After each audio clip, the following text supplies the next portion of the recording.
SWTV, Tombola Bilenge ya Congo. SWTV, ya Bilenge, Pona Bilenge ya Congo. SWTV, Kondola Boyebi ya Bilenge ya Congo. Espace 100% débat de jeunes. SWTV, le rendez-vous de toute la jeunesse. SWTV, ya Bilenge, pe Pona Bilenge ya Congo. Aimables auditeurs, auditrices et téléspectateurs, nous sommes heureux de vous savoir nombreux à suivre votre émission que vous avez toujours aimée, Sentier de développement. Sentier de développement, c'est une émission qui parle de tous les sujets concernant le développement. Aujourd'hui, nous allons recevoir pour vous M. Sami Wetch, qui est le manager, le président du cabinet consulting. C'est un cabinet qui parle des fiscalités, mais aujourd'hui nous allons discuter avec lui sur un sujet très capital. Il s'agit bien entendu de l'encadrement de la jeunesse, un atout pour le développement de la RDC. Monsieur Sami Wetch, bonjour. Bonjour cher ami, bonjour, merci encore une fois pour cette invitation, cette opportunité. Mais je voudrais quand même apporter une petite correction quant à la présentation. SW Consulting n'est pas seulement un cabinet fiscal, c'est un cabinet aussi comptable, mais aussi c'est un incubateur de jeunes et d'associations. Donc SW Consulting a évolué. Il prend l'aspect comptable et fiscal des entreprises comme un cabinet de conseil, comme tout autre cabinet fiduciaire. Nous avons ajouté une dimension de l'aspect jeunesse, parce que notre pays, comme vous le savez mieux, notre pays a un taux de chômage très élevé, et surtout ce sont mes pères jeunes qui sont dans le chômage. Moi je m'étais dit à mon niveau, je pouvais trouver des mécanismes pour accompagner les jeunes dans leur manière de faire, essayer un peu d'utiliser leur intelligence, leur sagesse, leur dynamisme, s'il faut le dire, pour qu'ils puissent produire, qu'ils puissent créer, et non pas rester seulement dans les attentistes de atteindre des demandes d'emploi. D'où le cabinet de consulting a ajouté une dimension d'incubateur des jeunes et d'associations. Voilà, et c'est de l'incubateur des jeunes et d'associations que nous allons discuter aujourd'hui, parce que c'est une manière pour vous d'encadrer le jeune pour qu'il puisse parvenir à contribuer au développement de notre pays. C'est quoi donc l'incubateur des jeunes, M. Sami? C'est vrai, ça serait peut-être une nouvelle terminologie dans les jargons d'association ou de jeunes. L'incubateur est connu. L'incubateur, c'est toute une structure qui accompagne, qui finance, qui donne le moyen technique et financier, s'il faut dire ça des mots, aux jeunes entrepreneurs, aux jeunes qui ont des idées ou qui ont des projets, et que ce sont les cabinets qui viennent accompagner ces projets-là, parce que nous savons que les jeunes n'ont pas de financement, n'ont pas de bureau, n'ont pas d'orientation. L'incubateur vient orienter ce projet-là pour que ce soit un projet réellement rentable et qu'il gagne toujours à la fin. Mais la particularité des SW Consulting, c'est que nous quittons ce n'est pas le stade d'incubateur d'entreprise, nous sommes maintenant à une autre dimension d'incubateur d'association. Les idées d'association pour les transformer en idées d'entreprise. Ça veut dire une association de jeunes, ou un jeune qui a une idée de créer une association. Ils ont déjà commencé peut-être. Ils ne savent pas comment trouver des documents légaux de l'association. L'SW Consulting vient l'orienter. Comment trouver ces documents? L'SW Consulting lui propose un espace, un petit bureau qui va pouvoir un peu travailler, mais aussi les aide aussi à permettre à leur association de ne pas rester association des volontaires dans les campagnes, dans l'histoire, non, mais de produire aussi, parce qu'il faut souligner que les ASBEL aussi produisent. D'ailleurs, ils ont plein des avantages en matière économique. Les ASBEL ne paient pas toutes les taxes et tous les impôts. L'idée pour nous est de dire, ces atouts dans ce que vous avez, nous voulons les transformer sur un atout d'entreprise. Que vous amenez $1, $2, nous vous donnons un projet d'entreprise, c'est-à-dire oui, vous êtes association, faites ces projets pour avoir pour subvenir à vos besoins personnels, mais aussi aider la population. Notre pays n'a pas carence d'associations. Notre pays n'a pas carence d'ONG. Notre pays a carence alimentaire. Notre pays a carence des investisseurs économiques. et le panier de la ménagère puisse s'améliorer. D'où nous sommes dit, déjà cette idée-là de se mettre ensemble en matière économique, on appelle ça société. Comme déjà une association a un caractère déjà sociétaire, que les gens se mettent ensemble autour d'une idéologie pour faire une action, nous disons, experts de la matière économique, nous disons, nous pouvons transformer cet esprit-là d'unité, d'association, en esprit d'entreprise. Et là, je voudrais directement vous poser une question. Qu'est-ce qui vous a motivé? Qu'est-ce qui vous a motivé vraiment à constituer ces groupes que vous appelez ou ces actions au sein de votre organisation qui encadre la jeunesse? Qu'est-ce qui vous a vraiment plus motivé? Il ne faudrait pas être congolais pour trouver autre motivation. La seule motivation, c'est la réalité congolaise. Nous avons un taux de chômage le plus élevé, alors que notre pays était chantier. Alors que notre pays est inexploité. Alors que notre pays a tous les atouts qu'un petit Libanais quitte chez lui en babouche. Dans 3 ans, il devient millionnaire. Un petit Chinois qui vient ici au Congo vendre les beignets, s'il vous plaît. Des millionnaires, Indiens et autres. Pourquoi pas les Congolais? Et ces petits Libanais, ces petits Indiens, Belges, Américains, Français qui viennent en babouche ici, nous prennent nous des employés, des patrons chez nous. Donc on veut nous dominer économiquement. Nous disons maintenant, si l'économie chez nous est florissante, pourquoi seulement cet épanouissement doit venir des étrangers, non pour les Congolais? Nous nous sommes dit non. Fait que nous avions une connaissance en matière d'entreprise, de création, de fonctionnement, d'accompagnement. Nous mettons notre expertise à la jeunesse. Qui sont nos pères? Moi je suis jeune. J'ai créé mon entreprise tant que jeune. Aujourd'hui je suis dans les 9 ans d'expérience. J'ai aidé plusieurs entreprises de se mettre en place ici. J'ai aidé plusieurs Libanais de se stabiliser ici. Pourquoi pas mes frères congolais? J'ai mis là mon expertise là auprès de la jeunesse congolaise, qui j'ai accordé d'ailleurs les entreprises jeunes des Congolais. Je les ai accordé une réduction de à peu près 40% des revenus qu'ils doivent donner à mon cabinet pour les permettre effectivement de les accompagner à avancer. Mais l'atout majeur se trouve dans la jeunesse. La jeunesse est créatrice. La jeunesse est innovatrice. La jeunesse a beaucoup d'inspiration. Mais il manque où aller apporter ces idées-là.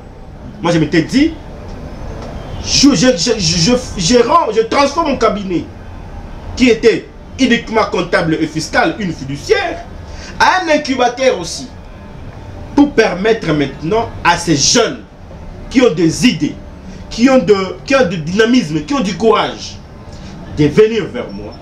Je vais les aider avec le peu que je, les orienter et leur permettre de créer leur propre entreprise, de devenir un des patrons, pour pas demain aussi employer un expert indien, un expert belge, un expert français ou pas américain, pour lui apporter, pour être son travailleur dans son entreprise. Parce qu'il faut souligner, j'avais écrit un article pour solliciter auprès de l'État, bien que la fiscalité impose doublement un travailleur étranger à un poste qui peut occuper un Congolais, moi je dis que ça ne suffit pas. Il faudrait que nous ayons des lois pour qu'une entreprise se crée au Congo. Il faut qu'il y ait un Congolais à la tête, ou carrément qu'il y ait un associé congolais cette entreprise-là. Ça pourrait permettre à ce que l'étranger vienne ici, s'associe avec les Congolais. Les Congolais profitent déjà de ces financements. Les Congolais se retrouvent. C'est comme aux États-Unis. Tu ne peux pas engager un étranger si tu n'as pas encore un taux, je sais pas si c'est 80% des Américains. Tu ne peux pas engager un étranger. D'abord les Américains. À moins que si tu manques les Américains à ces postes-là, que tu engages maintenant un étranger. Mais ce n'est pas le cas chez nous. Donc nous avions estimé, à l'époque quand j'ai écrit cet article-là, solliciter les députés. Il faut qu'il y ait une loi de sécurité sociale des Congolais. pas paiement de l'INSS. Non, ça c'est la sécurité sociale sur le plan fiscal, parafiscal. Ouais. Je suis dans l'idée de la sécurité d'emploi.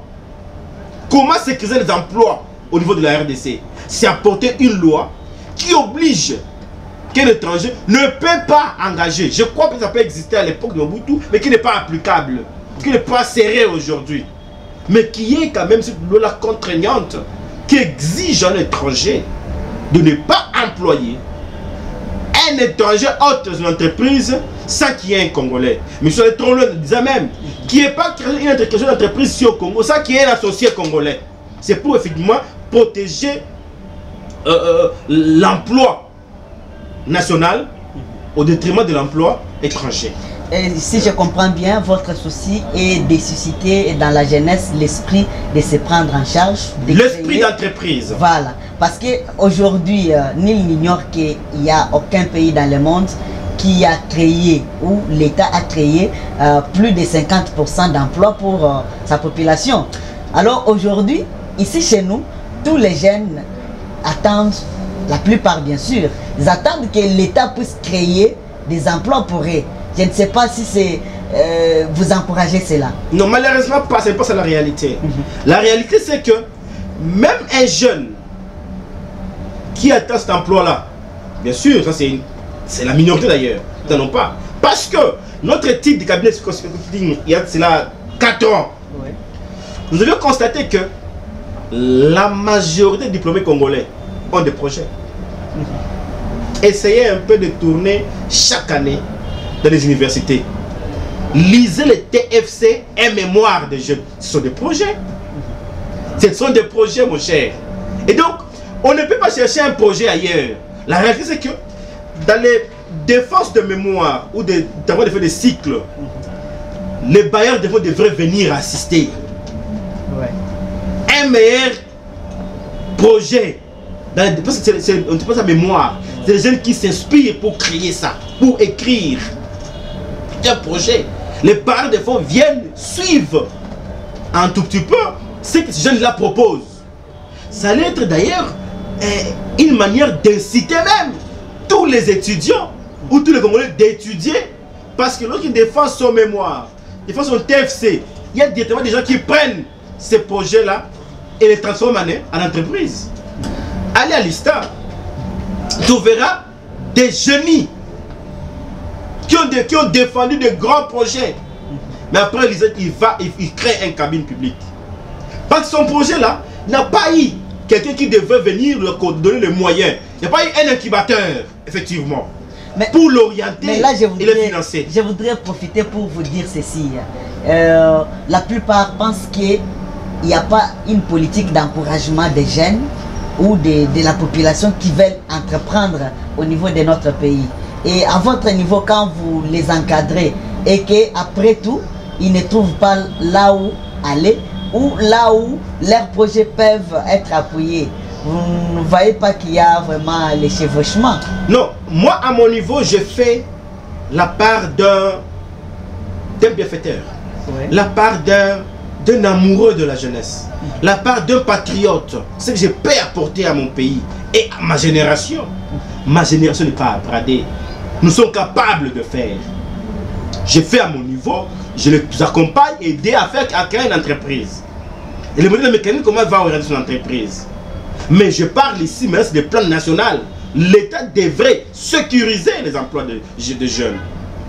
Donc je donner des lois contraignantes pour effectivement donner l'emploi des jeunes. Mais je dis encore, les bailleurs de fonds, les banques, au lieu que vous gardez votre argent dans vos poches, l'FPI, au lieu de donner l'argent aux politiciens, venez suivre les défenses de mémoire des étudiants de l'ISTA. Ouais. Ils créent des industries. Pas seulement de l'ISTA. Dans les documents, je cite. Il y a des ingénieurs, agronomes. Il y a des ingénieurs au bâtiment, ouais, qui créent des histoires incroyables sur papier. Et personne ne cherche à le financer, l'accompagner. Oh, je viens de suivre il n'y a pas si longtemps de Nigériens ou je crois des Sénégalais, ouais, qui veulent de créer, les jeunes Sénégalais qui vont de créer leur propre avion. Ils ont tourné pendant 22 heures. Ils ont tourné avec leur avion et aujourd'hui, il y a des bailleurs de fonds européens qui sont prêts à leur donner le moyen pour exploiter leur intelligence.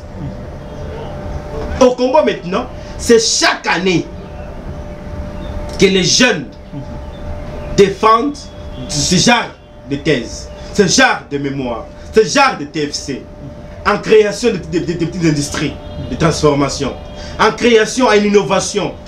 Mais combien de bailleurs de fonds viennent pour dire je lis ton mémoire, je lis ce que tu as écrit, je peux t'orienter pour transformer ce que tu as écrit sur papier à une entreprise au bénéfice de ton pays.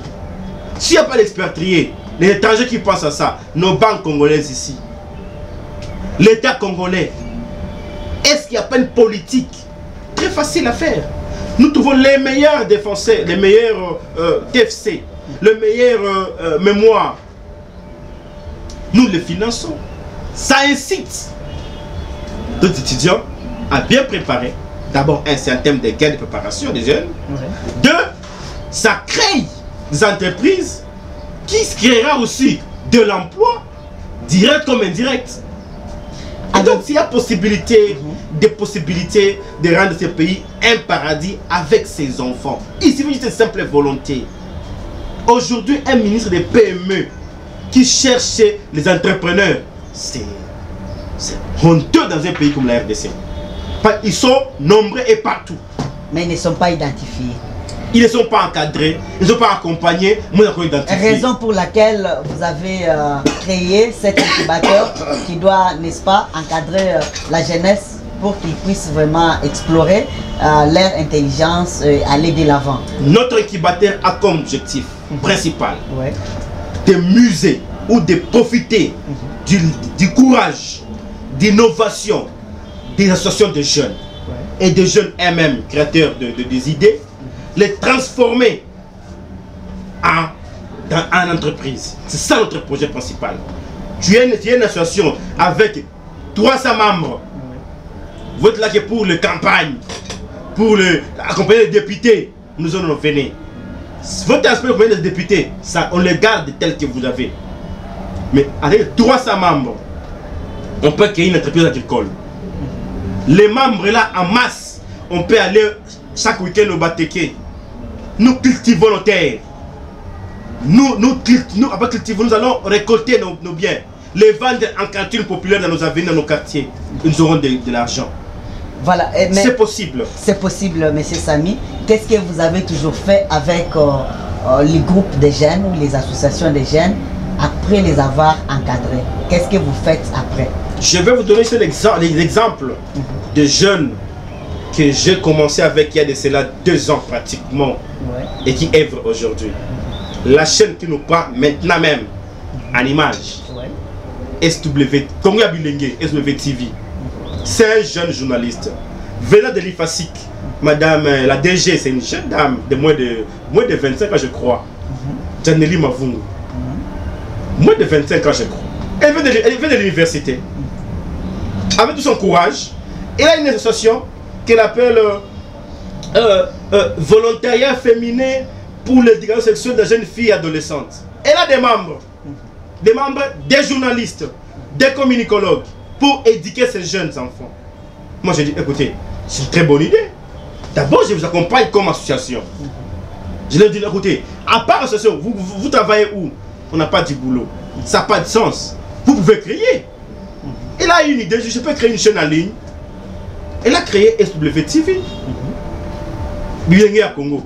Et là maintenant, aujourd'hui, que vous accompagnez donc. Jusqu'à ce jour, le même bâtiment en termes de bureau. Après ici, vous allez essayer un peu de parcourir les studios. Il a maintenant aujourd'hui à peu près 6 ou 7 collaborateurs. Il a transformé l'association. Il a fait la dimension entreprise. Et c'est des prix aujourd'hui. Je vais vous parler encore d'une autre dame.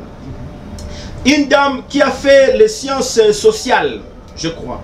Elle s'appelle Madame Safi Massoudi. Aujourd'hui, nous sommes en train de travailler pour monter en place un cabinet de consultance sociale pour s'occuper de tous ces chèques, étudier pourquoi ces phénomènes, les apporter d'accompagnement. Il a un très grand projet, d'ailleurs, qui est une occasion, ceux qui vont nous suivre. Il veut mettre en place un orphelinat ouvert Ça veut dire, tous ces chèques-là qui dorment dans la rue, qui commencent à passer nuit, ils viennent là-bas, ils se lavent là-bas, ils passent nuit là-bas. S'ils veulent le matin aller chercher pour aller chercher, parce qu'il n'y a pas les moyens de les héberger. Juste un cadre pour dormir, un dortoir pour ces jeunes chégués. Et ces chèques qui tournent dans la ville. Au lieu qu'ils dorment partout dans la ville, où ils sont exposés aux moustiques, exposés à toutes les maladies possibles, l'idée pour lui, avec son cabinet, il va appeler ce cabinet Samana, c'est ça le cabinet Samana, pour dire qu'il veut apporter un sourire à ces enfants-là. Et chercher le moyen de financement pour mettre en place cet orphelinat ouvert.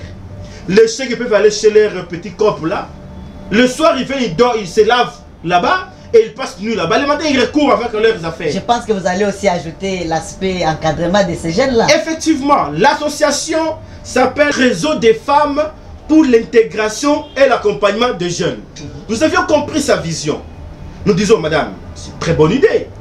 Mais où est-ce que vous trouvez l'argent pour faire ces jeunes-là? On dit, non, nous cherchons un peu de dons, des cadeaux. J'ai dit, non, non, non. Vous transformez votre association en entreprise aussi. Vous avez fait des sciences sociales. Experte en question des enfants de la rue. Aujourd'hui, nous allons monter avec elle un cabinet consulting, cabinet Samana, sur les questions des enfants de la rue. Avec son projet de mettre en place un orphelinat ouvert. Nous transformons l'association en entreprise, un cabinet. Et il y en a tant d'autres, on peut vous citer autant. J'en ai aujourd'hui à peu près 4 ou 5. Qui fonctionne déjà dans ce sens-là. Donc c'est notre rapport en tant que patriote. C'est notre rapport en tant que fils de ces pays. Ne laissons pas les marchés congolais aux expatriés. Et surtout avec l'apparition de l'OADA, demain nous aurons des fiscalistes et comptables étrangers qui viendront concourir les marchés congolais. Il faut aider ces jeunes comptables qui quittent l'IEC, les accompagner, les donner les moyens d'ouvrir le cabinet. Mais M. Samy, quelle différence existe-t-il entre votre incubateur et d'autres organisations de la jeunesse, bien sûr, comme le Conseil national de la jeunesse? Nous avons d'autres organisations aussi qui accompagnent, qui encadrent la jeunesse, je ne sais pas, de la même manière. Est-ce qu'il y a-t-il des différences entre vous et... La différence, elle n'est pas de la même manière. C'est ça la différence, effectivement. Ok. Le Conseil national de la jeunesse est une structure créée par l'État pour mettre en place, mettre ensemble toutes ces associations qui œuvrent dans le secteur de la jeunesse, pour permettre aux ministres de comprendre le problème d'association de jeunes, l'encadrement des jeunes. Ils sont beaucoup dans la sensibilisation, dans les campagnes. C'est là où ils sont beaucoup. Ce ne sont pas des incubateurs. Ils ne logent pas les structures de jeunes. Et c'est une structure qui existe, qui vient devenir membre. L'association de jeunes, chacun se débrouille de sa manière. Ce qui fait qu'aujourd'hui, il y a des Lucha, des Filimbi, des associations qui n'ont pas de bureau, n'ont pas de siège, les structures n'est pas même connues, mais sont financées par l'extérieur et desservent même la nation. Il y a des MPJC, mouvements patriotiques, qui existent, c'est vrai, ils ont des bureaux et tout ça, mais ils sont dans la campagne de patriotisme. Ils œuvrent en indépendant, mais en accord avec l'État congolais. Mais tandis que l'SPV Consulting, comme un incubateur de jeunes associations, pour nous ici, nous prenons les idées. Vous avez l'association qui est dans la rue. Nous cherchons un moyen de vous donner un cadre, une table dans notre petit bureau. Vous êtes dans l'entrepreneuriat. Nous sommes dans les deux. Nous accompagnons les associations de jeunes qui ne sont pas stables, ne sont pas assis. On leur montre les mécanismes, comment trouver les partenaires. Comment trouver les amis pour les aider dans leur type de projet. Comment orienter leurs idées pour qu'il y ait réellement les retombées dans leur action. Mais nous disons aussi, bien que vous ayez une association, vous pouvez aussi la transformer ou vous aider aussi à créer un projet qui pourra vous donner les moyens de vivre. Voilà la différence. Association que nous accompagnons tant que tel, mais aussi nous apportons une dimension d'entreprise. Donc nous créons dans les associations de jeunes l'idée d'entreprise, d'entreprendre pour éviter les taux de chômage les plus élevés. C'est ça notre spécialité. Et ça la différence. Mais nous le faisons encore avec nos propres moyens, nos maigres moyens, s'il faut le dire, pour simplement dire, je suis patriote, je ne vais pas laisser ma jeunesse, ma génération dans les mains des étrangers. Et la main qui donne, c'est la main qui domine. Vous remarquerez que dans notre pays, les groupes armés sont multiples, alimentés en 95% par les jeunes. Vous remarquerez même en ville de Kinshasa, les partis politiques s'entretuent, pas les vieux, les jeunes. Occasion de dire merci à l'exemple que nous suivons dans les images président Kabila et le président Tshisekedi. Ils réfléchissent pour le pays. Mais dans la rue ici, c'est la guerre entre les jeunes de l'UDPS, jeunes de PPRD, les jeunes de AFDC, jeunes de... Ça, c'est nous distraire. D'où nous disons, nous apportons un soulagement à cette génération. De ne pas vous distraire dans la guerre. Lorsque nous nous battons entre nous, nous apportons de l'eau dans le réservoir de vieux qui ne veulent pas nous voir émerger. Nous sommes une génération consciente. Nous sommes une génération innovante. Une génération capable d'apporter notre dynamisme, bien sûr, avec la sagesse de nos aînés, pour transformer ces pays. Mais malheureusement, le vieux ne sait pas nous encadrer, nous orienter et nous dire ce qu'il faut faire réellement pour que nous puissions relever notre défi. Alors vous avez pris pour cela les choses en main. Pensez-vous qu'avec cet encadrement, le développement de la RDC pourra se faire voir? Non, je ne dirais pas ça. Ça c'est trop prétentieux. Ouais. Je ne suis qu'une seule main. C'est mon cabinet de consulting qui finance, qui accompagne, qui encadre. Je n'ai pas de millions. Je n'ai pas de millions. Ouais. Donc seul, je n'ai pas développé la RDC. Seul, non. Mais j'ai fait ma part. Okay. J'ai fait ma part. Ceux qui vont me suivre vont faire aussi leur part. Et permettre qu'il y ait 3, 4, 5, 10, 100, 300 incubateurs, sinon 300 leaders qui pensent comme nous. Ouais. Je ne dis pas de venir nous donner le moyen seulement nous. Non. S'ils ont une idée là, qu'ils se mettent ça en place aussi. Pour aider les jeunes de toutes les provinces à faire mieux. C'est ça notre idée. Et nous ici aujourd'hui, nous devons quitter le système de partenariat de l'époque là, que Mundele a financé à Kaka. Nous voulons voir aussi des Noirs qui financent leurs enfants, Noirs qui financent les jeunes. Nous voulons voir la RTNC qui finance le projet des jeunes. La RTNC finance les jeunes. C'est l'entreprise de l'État. Ouais. Nous voulons voir la SNEL dit je finance le projet des jeunes de Vista qui innovent dans la transformation de l'électricité. Nous voulons la Régie des eaux de même. L'idée c'est d'inciter ces entreprises, de non-entreprises, de permettre d'accorder l'accompagnement financier, technique aux jeunes innovateurs, aux jeunes qui donnent beaucoup des idées, qui leur permettent de mettre en œuvre leurs idées en entreprise et aider les pays à absorber le chômage. Parce qu'une entreprise créée donne de l'emploi d'abord à son concepteur, ouais, mais aussi à des employés, même des emplois indirects. Exemple, vous montez en place une entreprise de transformation de manioc en foufou. Ouais. Vous aurez 2 employés, les cultivateurs, vous les payez. Vous aurez de jeunes qui vont travailler avec vous dans la transformation, ouais, que vous allez payer. Vous aurez des gens qui viennent acheter pour les vendre en détail. Donc il y a des emplois directs et emplois indirects. Donc les pays ont besoin de tous ces éléments-là pour que nous soyons vraiment un paradis. Alors je sais que beaucoup de jeunes vont vous suivre et ils chercheront à entrer en contact avec vous. Comment est-ce qu'ils peuvent vous rencontrer pour peut-être chuter, et cela constituera votre dernier mot? Merci beaucoup. Ils peuvent tout facilement d'abord passer par votre émission, ouais, chemin de santé de développement, ouais, passer par vous, où ils auront mon numéro, mais aussi appelez simplement le plus 243 82 069 13 08. Le même numéro est sur WhatsApp. Vous nous écrivez tout simplement. Vous pouvez le reprendre. 082 069 13 08. Soit les mettez plus 243 82 069 13 08. Ou tout simplement sur Facebook, Sami Wechi. Ils me verront. Ou SW Consulting, ils verront le cabinet. Ou samiwechi@gmail.com. Ils vont même m'avoir sur mail. Donc je suis très ouvert et très permanent à apporter ma modeste contribution à la nation, à tous les niveaux. Parce que nous estimons que nous sommes capables d'apporter beaucoup de choses pour le monde, pour que ce monde change. Vous êtes capable d'apporter votre expertise pour que notre pays puisse aller de l'avant. Monsieur Sami Wechi, nous vous remercions. C'est moi qui vous remercie.